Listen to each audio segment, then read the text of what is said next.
Good morning, good afternoon, good evening, good night, good day to you, depending where you are in the world.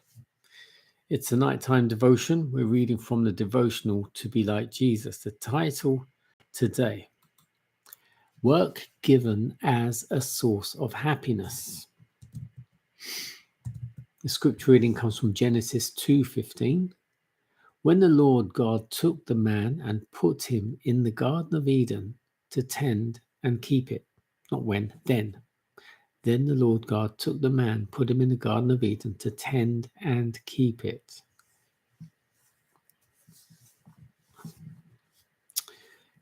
God placed human beings under law as an indispensable condition of their very existence. They were subjects of the divine government, and there can be no government without law. God might have created humans without the power to transgress his law. He might have withheld the hand of Adam from touching the forbidden fruit. But in that case, people would have been not free moral agents, but mere automatons. Without freedom of choice, their obedience would not have been voluntary, but forced. There could have been no development of character. Such a course would have been contrary to God's plan in dealing with the inhabitants of other worlds. It would have been unworthy of humans as intelligent beings and would have sustained Satan's charge of God's arbitrary rule. The home of our first parents was to be a pattern for other homes, as their children should go forth to occupy the earth. That home, beautified by the hand of God himself, was not a gorgeous palace. Men and women in their pride delight in magnificent, costly edifices and glory in the works of their own hands. But God placed Adam and Eve in a garden. This was their dwelling. The blue heavens were its dome. The earth, with its delicate flowers and carpet of living green, was its floor. And the leafy branches of the goodly trees were its canopy. Its walls were hung with the most magnificent adornings, the handiwork of the great master artist. In the surroundings of the holy pair was a lesson for all time, that true happiness is found not in the indulgence of pride and luxury, but in communion with God through his created works. If people would give less attention to the artificial, would cultivate greater simplicity, they would come far nearer to answering the purpose of God in their creation. Pride and ambition are never satisfied, but those who are truly wise will find substantial and elevating pleasure in the sources of enjoyment that God has placed within the reach of all. To the dwellers in Eden was committed the care of the garden, to dress it and to keep it.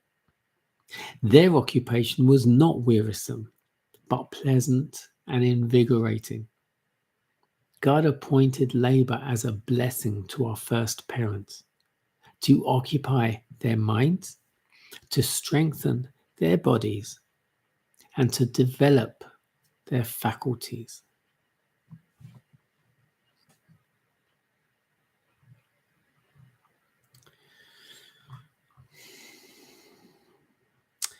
So our Father, God of all creation, took man, put him in the Garden of Eden to tend and keep it. Important, and I don't think anyone really thinks about this. The sky was their overhanging, it was their canopy, it was their roof, their ceiling. The earth, the flowers, the green grass was their floor. The leafy branches of the trees was their canopy. They slept outside, but then they probably didn't have summer and winter, etc. Maybe. I don't know. I wasn't there. And then it goes on to say, we spend so much time in indulgence of pride and luxury. And it says the more pride you have and ambition, the less satisfied you will be, because the more ambitious you are, the more you want more.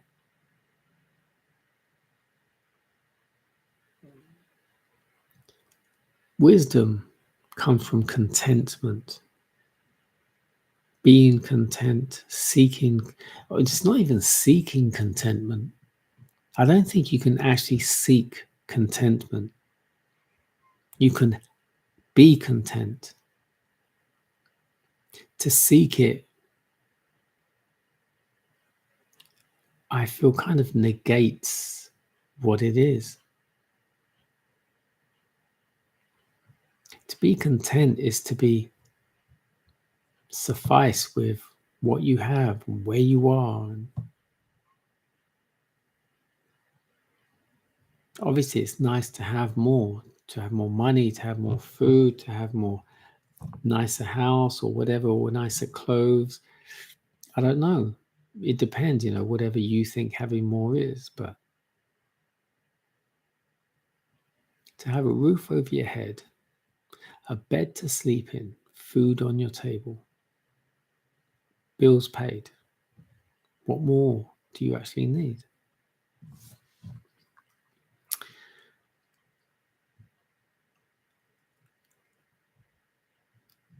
To work, to be able to have that, I wouldn't say luxury, but to be able to work. And I'm not saying working like your fingers to the bone. Most of us need to work to pay our bills. I say most of us because a lot of people aren't working because they've come into money, or they're doing something that's making them money, residual income or something. That's really good for them. But to actually go out, be able to go out to work and come home and be content, you're not overly tired. It occupies your mind in some way. Hopefully it strengthens your body and it develops your faculties.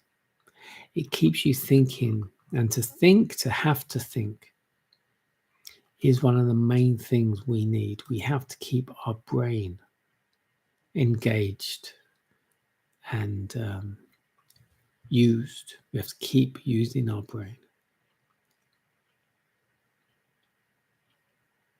We have to keep stretching, learning, challenging ourselves.